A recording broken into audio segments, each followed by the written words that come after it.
ये जो marubozu candle बना है, जो एक बेयरिश कैंडल है, उसके बाद इसकी जो क्लोजिंग हुई थी तब तक भी हम ठीक थे, लेकिन इस कैंडल का क्लोजिंग हमें बहुत बड़े शक में डाल रहा है। सो फ्रेंड्स, फाइनली आज के अपने इस वीडियो में हम बात करेंगे निफ्टी की, और निफ्टी के चार्ट को एनालाइज करने वाले हैं। वीक खत्म हो चुका है, कल से नया वीक शुरू हो जाएगा, कुछ दिनों के बाद नया महीना शुरू हो जाएगा और कुछ दिनों के बाद ही नया साल भी शुरू हो जाएगा।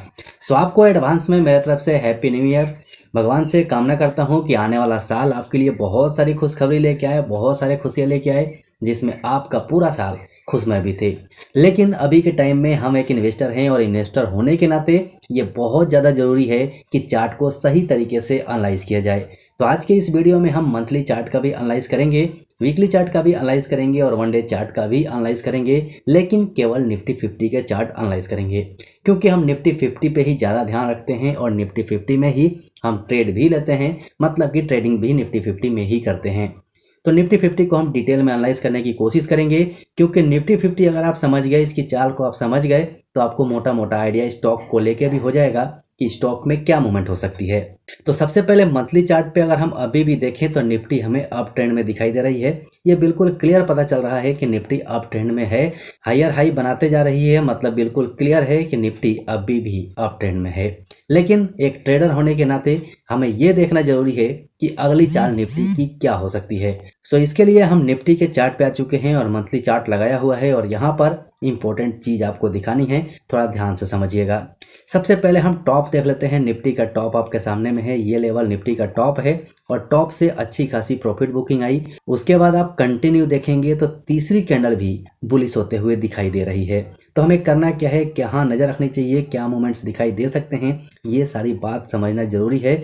निफ्टी में गिरावट आ जाएगी ऐसा मैं बिल्कुल नहीं कह रहा हूँ, लेकिन जिस हिसाब से चार्ट कह रहा है उस हिसाब से हमें सावधान रहने की जरूरत है। सबसे पहले तो आप इस चार्ट के ऊपर में इस वाली कैंडल को देखिए। ये कैंडल एक हैमर कैंडल फॉर्मेट हुआ है, लेकिन क्या ये हैमर कैंडल सपोर्ट के ऊपर में है, वो ढूंढना जरूरी है। क्योंकि अगर हैमर कैंडल या फिर कोई भी कैंडलस्टिक पैटर्न बनता है तो वो सपोर्ट या रेसिस्टेंस के ऊपर होना चाहिए, तभी जाके हमें उसका सही फायदा मिलता है। लेकिन फिलहाल में अगर मेरे हिसाब से मैं देखूं तो ये जो हैमर है कोई सपोर्ट नहीं दिखाई दे रहा है, लेकिन इतना जरूर दिखाई दे रहा है कि ये जो मारूबोजू कैंडल बना है, जो एक बेयरिश कैंडल है, उसके बाद इसकी जो क्लोजिंग हुई थी तब तक भी हम ठीक थे, लेकिन इस कैंडल का क्लोजिंग हमें बहुत बड़े शक में डाल रहा है, मतलब मार्केट में और भी गिरावट आ सकती है ऐसा लग रहा है। साथ में अगर हम आरएसआई को देखते हैं तो आरएसआई भी हमें ओवरबॉट जोन में दिखाई दे रहा है, और आज से नहीं काफ़ी टाइम से ये ओवरबॉट जोन में दिखाई दे रहा है, मतलब यहाँ पर थोड़ी सी हमें सावधान रहने की जरूरत है। लेकिन ये चीज़ हमें वीकली कैंडलस्टिक क्लियर कर देगा। तो वीकली कैंडलस्टिक पैटर्न लगा लेते हैं और वहाँ से देख लेते हैं कि हमें क्या मूवमेंट दिखाई देती है। सो आपके सामने वीकली कैंडलस्टिक चार्ट पैटर्न आ चुका है, और इसमें भी आप देखेंगे तो आपको हायर हाई फॉर्मेशन दिखाई दिया था, लेकिन कहाँ तक दिखाई दिया था, इस टॉप तक। इस टॉप के बाद यहाँ से अगर मार्केट ऊपर चला जाता तो एक और हाई इस हाई से बन जाता, लेकिन फाइनली ऐसा नहीं हुआ और इस हाई के नीचे निफ्टी आ गई है। तो यहाँ पर शक वाली बात होती ही है। यहाँ पर अगर आप देखेंगे तो लास्ट जो लो बना था निफ्टी का, वो लो ये था, लेकिन अगर अभी आप देखेंगे तो निफ्टी इसके नीचे में ट्रेड कर रही है। इसके नीचे एक बार और आई थी, ऊपर जाने की कोशिश ने की थी, लेकिन ऊपर नहीं जा पाया और दोबारा से जो इसका लास्ट लो था उसके नीचे आ चुका है। तो यहाँ पर हमें सावधान रहने की जरूरत है। सावधान रहने की जरूरत क्यों है, ये चीज़ आप यहाँ पर समझ लीजिए। अगर आप ध्यान से देखेंगे तो लास्ट टॉप निफ्टी का ये बना है, और उसके बाद जो अगला टॉप बना वो ये बना है, मतलब इस हाई के नीचे दूसरा हाई बना है। या फिर आप लो की बात करें तो ये जो लास्ट लो बना था, ये जो लो बना था उसके नीचे ये लो बना है, मतलब यहाँ से अगर हम एक ट्रेंड लाइन खींच लें तो अगला लो जो है वो इस एरिया में बनना चाहिए, मतलब इस लेवल पे बनना चाहिए। अब लेवल की बात मैं करता हूँ तो आप यहाँ से प्राइस देख सकते हैं। प्राइस अगर आप देखेंगे तो 23,343 के आसपास का बहुत इंपॉर्टेंट सपोर्ट बन रहा है। ये सपोर्ट अगर ब्रेक होता है तो बड़ी गिरावट का सामना हमें दिखा सकता है। यहाँ पर बिल्कुल क्लियरली आपको एक पैटर्न भी दिख रहा है, छोटे टाइम फ्रेम में चलेंगे तो और भी दिखेगा। और अगर आप मेरे हिसाब से मान के चलें तो ये एक नेक लाइन है, और नेक लाइन का ब्रेकडाउन का मतलब कि इतनी बड़ी गिरावट निफ्टी में हो सकती है। तो इसके ऊपर में हमें ध्यान रखना है। लेकिन अभी थोड़ा सा सपोर्ट हमें आरएसआई कर रहा है। आरएसआई को अगर आप देखेंगे तो आरएसआई अभी आपको 53 के आसपास देखने को मिलेगा, जो एक थोड़ा सा पॉजिटिविटी दर्शाता है। लेकिन फाइनली अगर हम प्राइस एक्शन के हिसाब से देखें तो यहाँ पर हमें सावधान रहने की जरूरत है। आगे हम बात करेंगे इंपॉर्टेंट लेवल्स कौन से हैं, जोन कौन कौन से हैं, मार्क करके आपको दिखाएंगे। आपसे रिक्वेस्ट है कि वीडियो को स्किप मत कीजिएगा, कंटिन्यू देख लीजिएगा। चलिए आपको वनडे चार्ट पे लेकर चलता हूं और वहां से कुछ समझाने की कोशिश करता हूं कि आपको क्यों होशियार रहनी चाहिए। ये वनडे कैंडलस्टिक चार्ट पैटर्न आपके सामने में है और यहाँ पर आप देखेंगे तो मैंने इसके पहले जो निफ्टी का वीडियो कवर किया था उसमें आपको एक पैटर्न दिखाया था, जो मैंने लाइव में भी एक बार बताया हुआ है। वो पैटर्न ये वाला था और इस पैटर्न का इस्तेमाल हमने देखा और इसका फ़ायदा भी अच्छे से उठाया है। मतलब इसका अगर आप देखेंगे तो नेक लाइन ये एरिया बनता था और फाइनली आप देखिए नेक लाइन का ब्रेकडाउन हुआ। ब्रेकडाउन होने के बाद अच्छी खासी प्रॉफिट बुकिंग आई, फिर यहाँ से रिटेस्टमेंट हुई और फिर से प्रॉफिट बुकिंग आई। मतलब अब ये लेवल हमारे लिए काफ़ी इंपॉर्टेंट है और अब जब मार्केट खुलेगा तो हमें इस लेवल के ऊपर में ध्यान रखना पड़ेगा, क्योंकि ये लेवल अगर टूटता है ना तो सीधा सीधा हमें इस लेवल पे नज़र रखना पड़ेगा। मतलब बड़ी गिरावट हो सकती है, ऐसा मेरा मानना है। बाकी मार्केट में कुछ भी हो सकता है, आप अपने हिसाब से अपना एनालिसिस जरूर करते रहिएगा। आपको ये वीडियो में जानकारी देने के लिए बना रहा हूँ, किसी को भी कोई भी शेयर या फिर ऑप्शन खरीदने की रिक्वायरमेंट नहीं है। आप अपने हिसाब से काम कीजिएगा। मेरे वीडियो से आप केवल नॉलेज ले सकते हैं, इससे ज़्यादा आप मेरे वीडियो को और कुछ मत समझिएगा। ये केवल आपके जानकारी के लिए है और जो मैं सोचता हूँ वही चीज़ आपको शेयर कर रहा हूँ। अगर आप इसे ध्यान से देखेंगे तो यहाँ से आपको एक ट्रेंड लाइन भी दिखाई देगी। अगर इस ट्रेंड लाइन को आप पकड़ के चलेंगे तो आपको बिल्कुल क्लियर ये पता चलेगा कि अभी भी इसके अंदर जगह बाकी है, जिससे निफ्टी में गिरावट हो सकती है। और इस ट्रेंड लाइन को अगर हम मिलाएं और यहाँ से एक ट्रेंड लाइन खींचें तो आप देखेंगे तो दोनों का क्रॉसओवर लगभग सेम जगह पे हो रहा है। तो ये लेवल काफ़ी इंपॉर्टेंट हो जाएगा, मतलब काफ़ी इंपॉर्टेंट सपोर्ट बन जाएगा। तो ये लेवल पे हमें ध्यान रखना है, जो लगभग 23,000 के आसपास है। अब 23,000 के आसपास है तो 23,000 आपको पता ही है कि 23,000 साइकोलॉजिकल लेवल होता है। ऐसे लेवल्स पे राइटर्स बैठे होते हैं। चलिए यहाँ से मैंने जो जोन मार्क कर रखा है वो जोन में आपको दिखा देता हूँ कि वो कौन सा जोन है और उस जोन में हमें क्या देखना चाहिए। सो फ्रेंड्स, फाइनली हमने कुछ जोन मार्क कर रखे हैं। इस जोन का आप स्क्रीनशॉट ले सकते हैं और आप अपने चार्ट पे प्लॉट करके इसे ध्यान से देख सकते हैं कि यहाँ पर आपको क्या मूवमेंट नजर आ सकती है। सबसे पहले आप नीचे एक सपोर्ट देखेंगे, क्योंकि निफ्टी अभी इस एरिया में है तो इसका अगर आप सपोर्ट देखेंगे तो समथिंग 23,300 का लेवल है, जो काफ़ी इंपॉर्टेंट सपोर्ट का काम करेगा। क्योंकि यहाँ पर आप देखिए, यहाँ पर निफ्टी ने 2 बार सपोर्ट ऑलरेडी पहले भी लिया हुआ है और अब तीसरी बार की तैयारी है।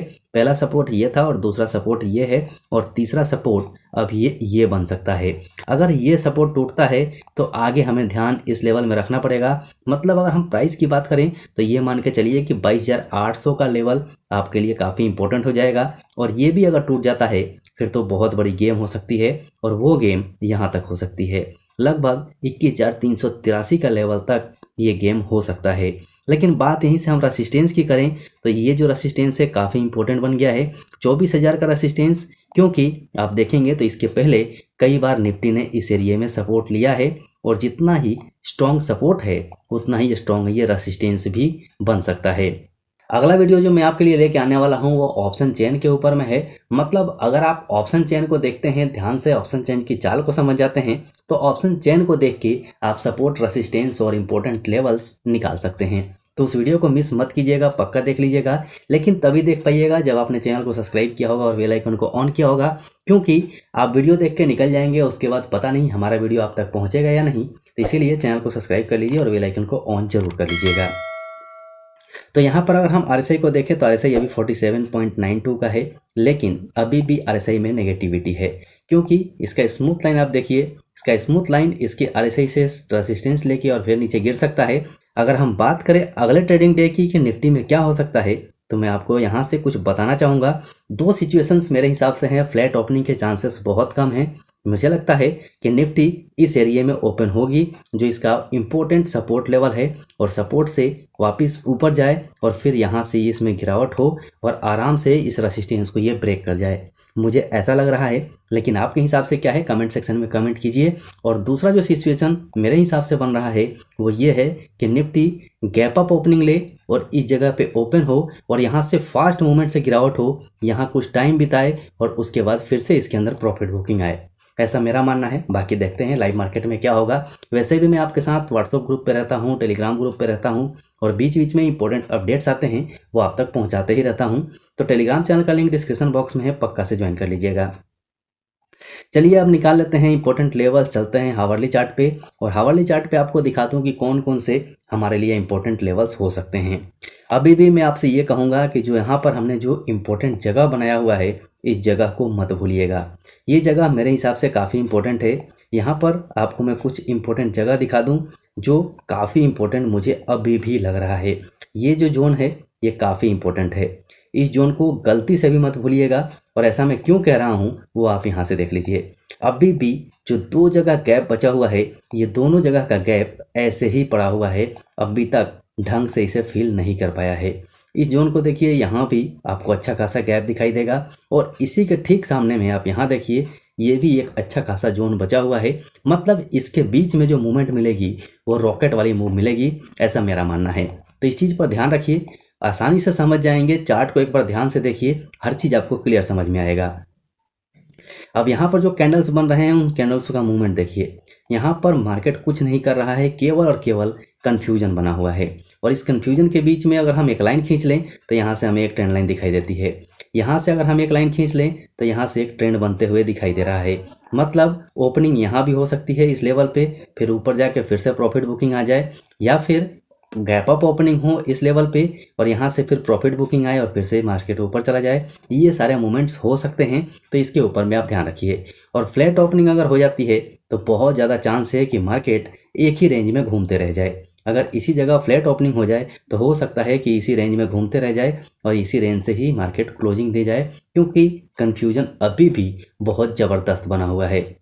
सो ये सारे मूवमेंट्स मुझे लग रहे थे कि ऐसा हो सकता है। आपके हिसाब से क्या है कमेंट सेक्शन में कमेंट कर सकते हैं, क्योंकि आप कमेंट करेंगे तो पूरा स्टॉक सही फैमिली आपके कमेंट्स को पढ़ेगा और पढ़ने के बाद वो भी अपना प्लान बना पाएंगे। इंपॉर्टेंट लेवल्स आपके सामने में है, नोट कर लीजिए। स्क्रीनशॉट मारना स्क्रीनशॉट मार लीजिए या फिर रख के नोट कर लीजिए, मैं आपको बता देता हूँ। यहाँ पर निफ्टी है, निफ्टी का पहला सपोर्ट जो हो सकता है मेरे हिसाब से 23,300 के आसपास का पहला इंपॉर्टेंट सपोर्ट हो सकता है और दूसरा सपोर्ट 22,795 के आसपास निकल के आ सकता है। रसिस्टेंस की बात करें तो पहला ही रसिस्टेंस आपके सामने है जो कि 24,000 का रसिस्टेंस है। दूसरा रसिस्टेंस आपके सामने है 24,329 का और उसके बाद अगर आप इंपॉर्टेंट रसिस्टेंस देखेंगे तो 24,850 का इंपॉर्टेंट रसिस्टेंस बन जाएगा। सो ये मुझे काफ़ी इंपॉर्टेंट लगा था और आप तक पहुंचाना जरूरी था, इसीलिए मैंने वीडियो को रिकॉर्ड किया है। आशा है हर चीज़ आपको समझ में आ गया होगा और तहे दिल से आप लोग वीडियो को लाइक करेंगे और दिल से कमेंट करेंगे और अपने दोस्तों को शेयर भी करेंगे। सो फिर से याद दिला देता हूँ, जिन लोगों ने चैनल को सब्सक्राइब नहीं किया है कर लीजिए, बाद में भूल जाइएगा। और टेलीग्राम चैनल का लिंक डिस्क्रिप्शन बॉक्स में है, पक्का से जाके ज्वाइन कर लीजिएगा। सो अभी के लिए वीडियो में इतना ही, फिर मिलते हैं दूसरे वीडियो में।